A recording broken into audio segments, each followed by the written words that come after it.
और कोयल के जन्म को पाकर मां सती जगह जगह भ्रमण करने लगी। भ्रमण करते करते एक बार माता सती देवऋषि नारद के सम्मुख में प्रकट हुई।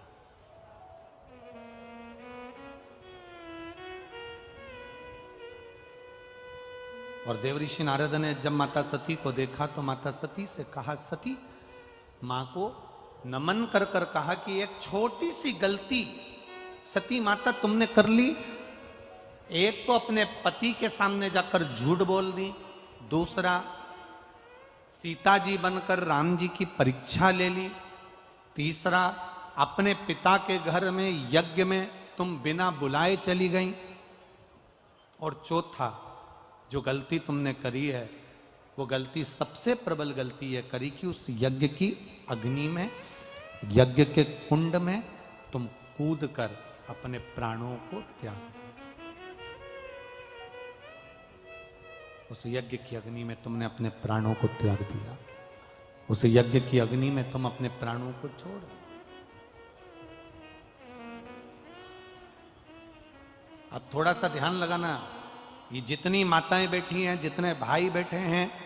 जितने लोग आस्था चैनल पर कथा सुन रहे हैं, जितने फेसबुक यूट्यूब पर कथा सुन रहे हैं, जरा ध्यान लगाकर कथा का स्मरण करना।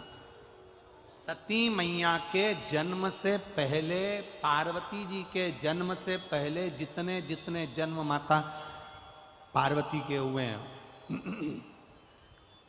उमा बनकर, कात्यायनी बनकर, चंद्रघंटा बनकर, कुष्मांडा बनकर, स्कंदा बनकर, कात्यायनी बनकर, गौरी बनकर, उमा बनकर, ये सब माता पार्वती जी के जन्म के पहले के सारे जन्म माता पार्वती के हैं, जितने भी हैं, उमा, कात्यायनी, चंद्रघंटा, गौरी, महागौरी, स्कंदा, कात्यायनी, ये जितने जितने माता के अवतार हैं, ये सब पार्वती जी के जन्म के पहले के।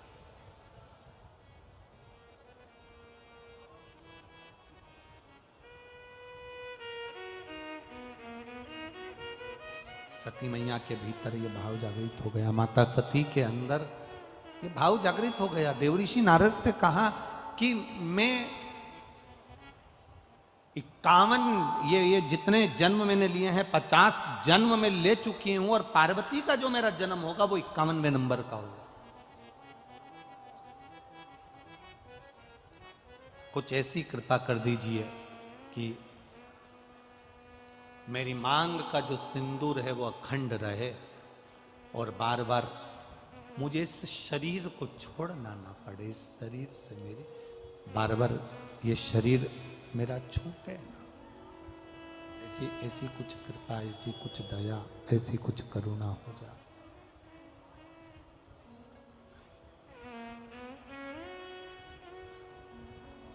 कहा देवऋषि नारद तुरंत वर्णन कर दिए, मां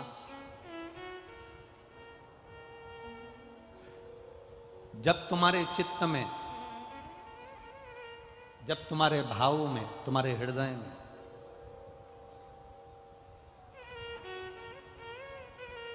तुम्हारे चित्तवृत्ति में, तुम्हारे हृदय में, तुम्हारे भावों में जिस समय पर तुम कोयल बनकर भी एक अन्न के दाने को अगर उठा लोगी, और वो अन्न का दाना तुमने जो उठाया है अगर वो 2 भाग वाला है,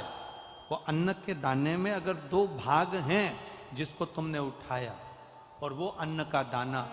भूलवश भी अगर किसी सौभाग्यवती नारी की गोद में अगर पड़ जाता है, तो मां तेरा वो अखंड सौभाग्य भी रहेगा, और तुझे जिंदगी में दूसरी बार फिर बदल कर जन्म नहीं लेना पड़ेगा। एक ही अखंडता में चलता है, एक अखंडता के साथ।